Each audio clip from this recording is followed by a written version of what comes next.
CBS News foreign correspondent Holly Williams joins us now with the latest from Istanbul. And Holly, again, the fears are obviously growing that there might be more attacks even during this ceasefire. So what is the latest on the evacuation efforts?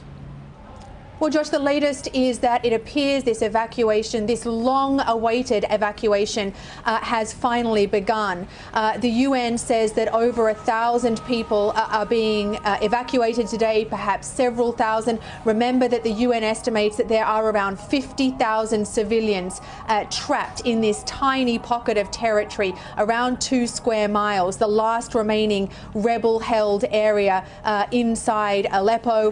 The Russians are saying that this evacuation involves 20 buses and 10 ambulances. And we've also heard from Syrian state TV. They are saying that this evacuation is going to involve 4,000 rebels and their families.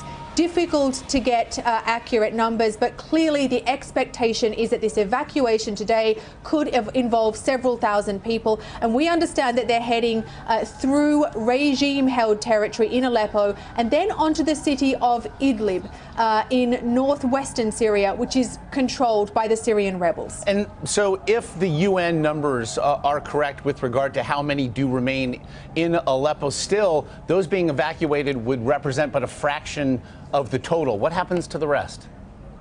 Well, I think the hope is that this evacuation will continue, that this ceasefire will continue, and that all of these people who have been trapped, holed up in this tiny sliver of land in Aleppo as the regime has encircled and besieged them, the hope is that they will all be able to get out. But of course, the fear is that the ceasefire could end at any moment, as we saw yesterday, and that the fighting starts again. And I know you will be keeping an eye on all of it for us. Holly Williams in Istanbul, we thank you.